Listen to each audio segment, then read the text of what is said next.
All right, let's talk. I want you to imagine this like we're sitting in a quiet room, maybe late at night. No rush, no noise, just a real conversation.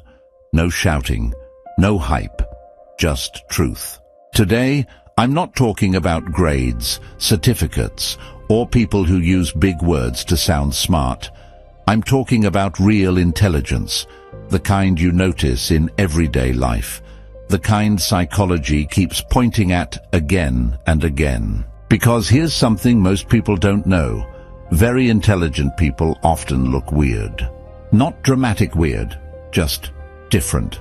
Their habits don't scream genius. Sometimes they look lazy, sometimes antisocial, sometimes confused, sometimes even childish. But underneath those habits, there's a mind that works very fast, very deep, and very differently. So let's get into it. These are 10 weird habits that often indicate an extremely high IQ, according to psychology and real-world observation. I'll keep it simple. I'll give real-life examples, and I'll explain why these habits matter. If you recognize yourself in some of these, don't rush to label yourself. Just listen. Let it sit. Habit 1. Talking to yourself a lot. Let's start with one that makes people uncomfortable. Talking to yourself. Not whispering in a scary way. Not arguing with invisible people. I mean, thinking out loud, narrating what you're doing. Asking yourself questions, answering your own thoughts. Psychology has found that self-talk is strongly linked to higher cognitive performance. Why? Because intelligent minds don't just think silently, they process externally. Let me give you a real example. Imagine someone cooking in the kitchen. Okay, oil first. No, wait, pan isn't hot yet. If I rush this, it'll burn. All right now. To an outsider, it looks odd, but what's really happening is they're organizing information, testing decisions in real time, reducing mental overload. Talking out loud helps the brain structure complex thoughts. Kids do this naturally when learning. Highly intelligent adults never fully stop. And here's the key difference. Low-level thinking is reactive. High-level thinking is deliberate. Self-talk is a tool for clarity.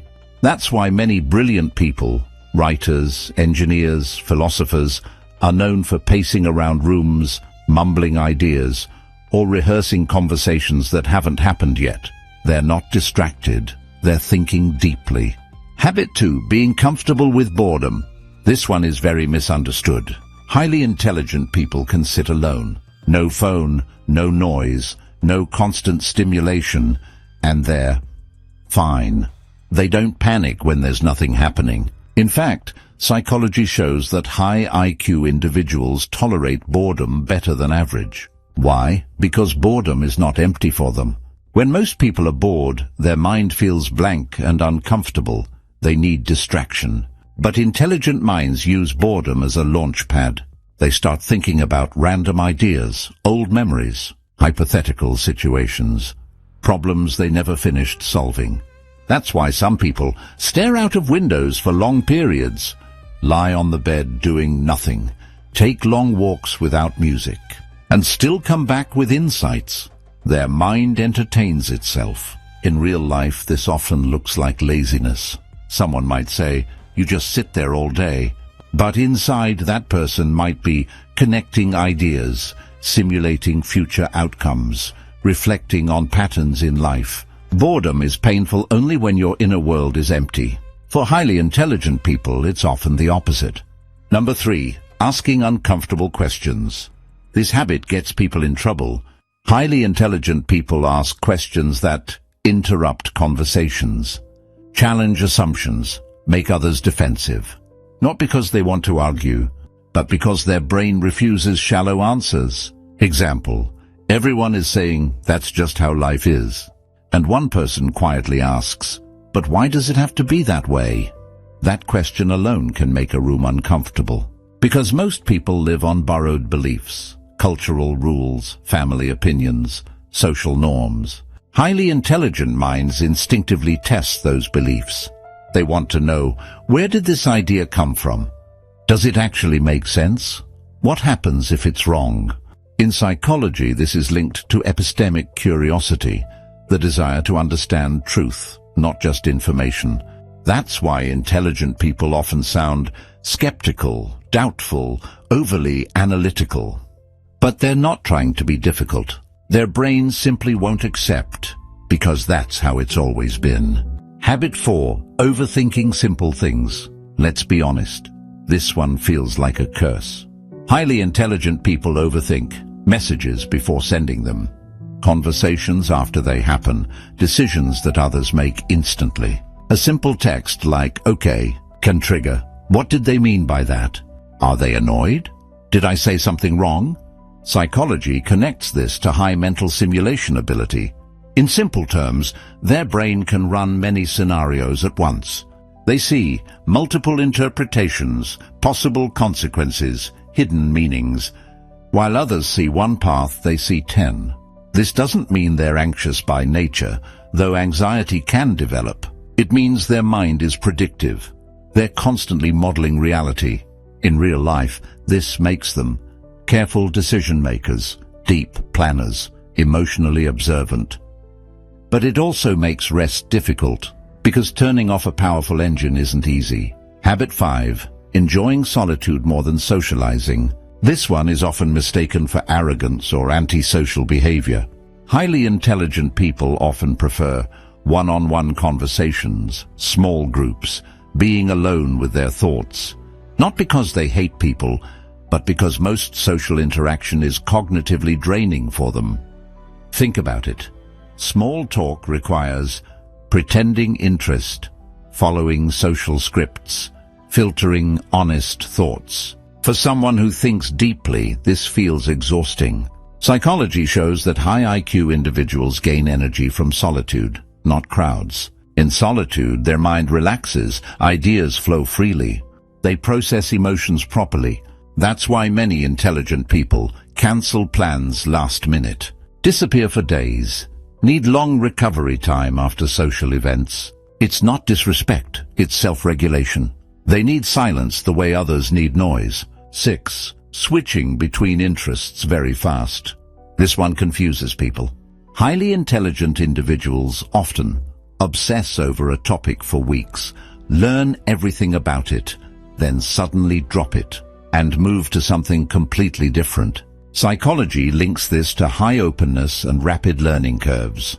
They don't abandon interests because they're lazy. They abandon them because they've extracted the core understanding. The challenge is gone. Curiosity moves on. In real life, this looks like half-finished projects, many hobbies, a bookshelf full of unrelated topics. People might say, "You never stick to one thing." But what they don't see is that person isn't chasing completion, they're chasing insight. Their brain feeds on novelty and complexity. Once something becomes predictable, it loses its appeal. Habit 7. Not trusting their own intelligence. This one is subtle and powerful. Highly intelligent people often think, "I'm probably wrong. I don't know enough. What if I missed something?"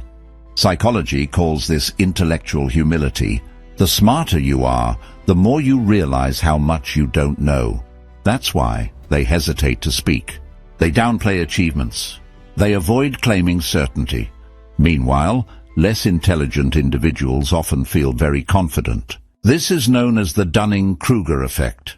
In real life, the loudest voice in the room is rarely the smartest. Highly intelligent people question themselves constantly, not out of weakness, but out of respect for complexity. 8.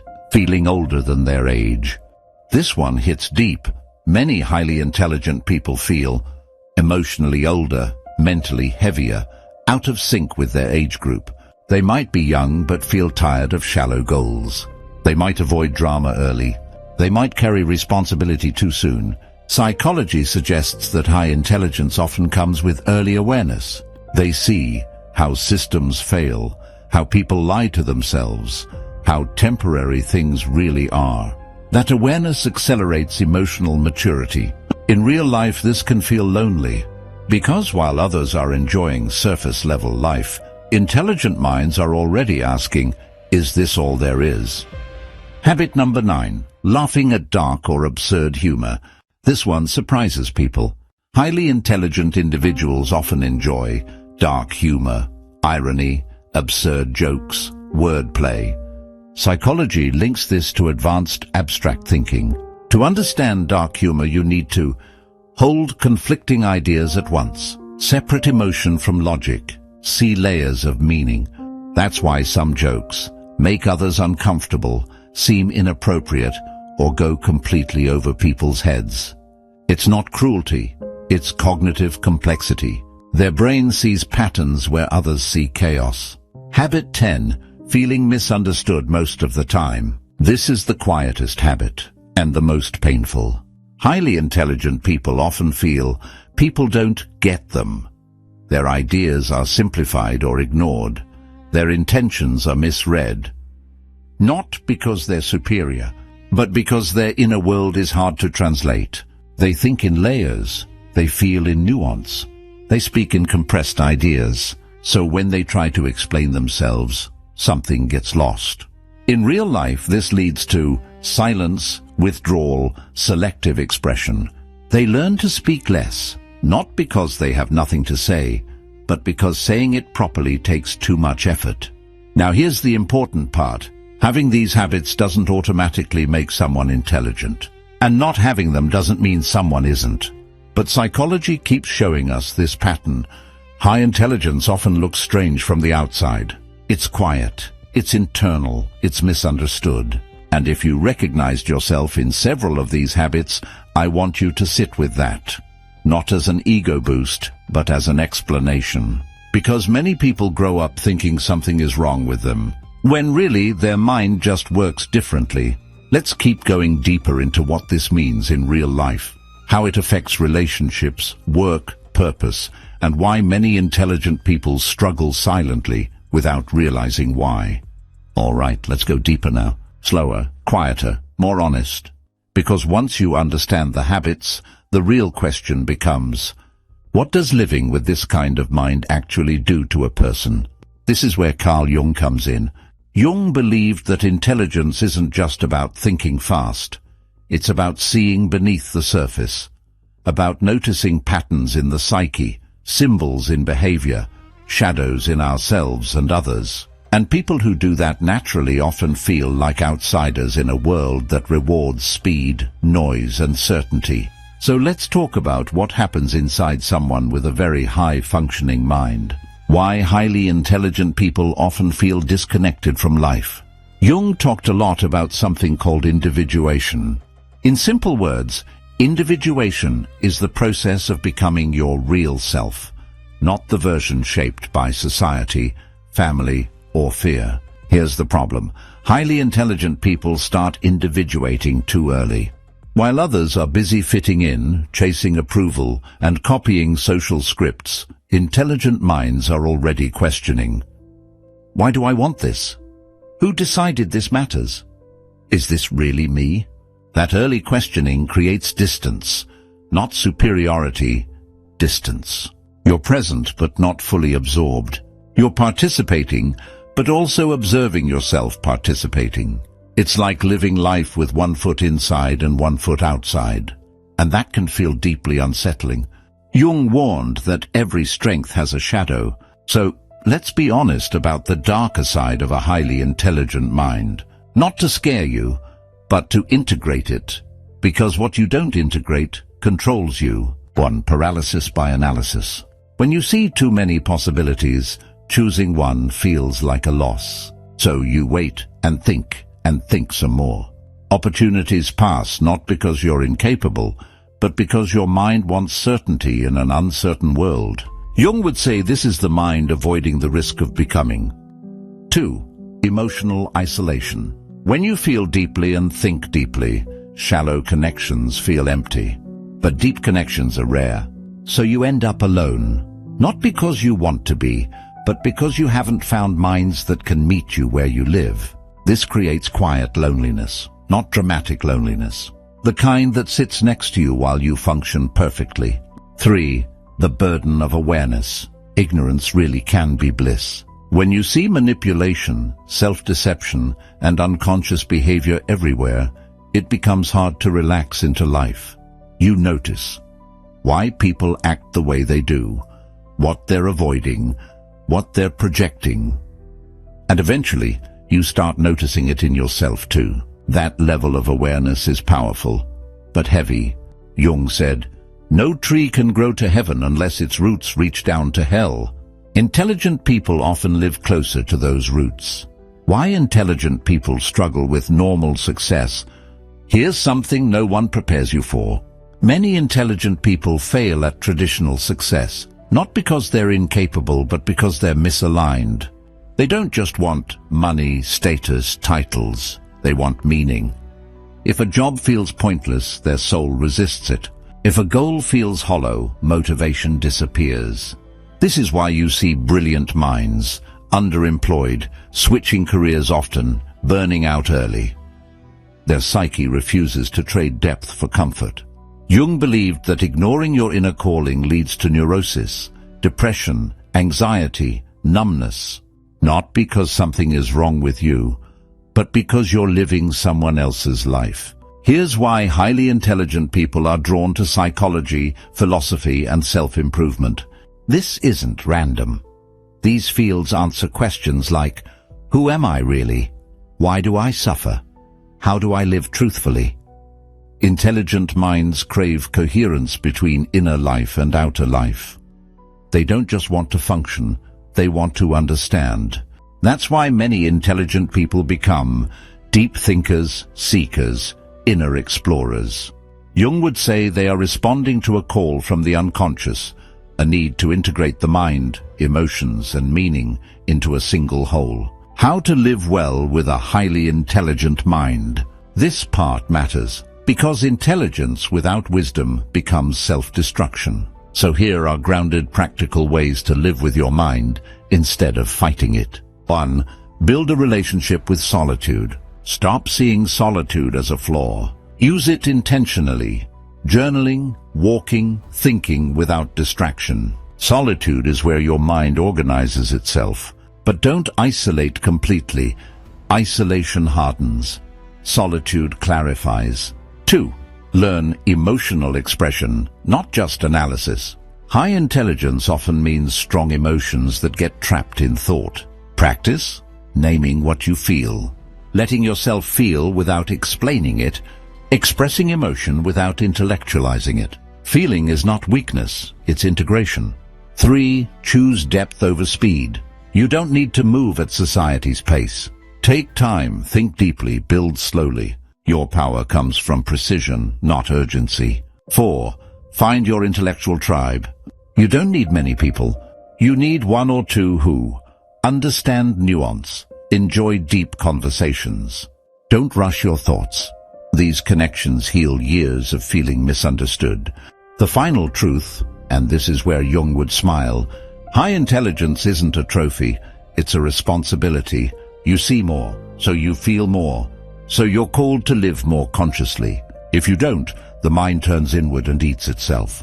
But if you accept your nature, the weird habits, the deep thinking, the quiet intensity, intelligence becomes not a burden, but a guide, a compass, a way of bringing light into places most people never look.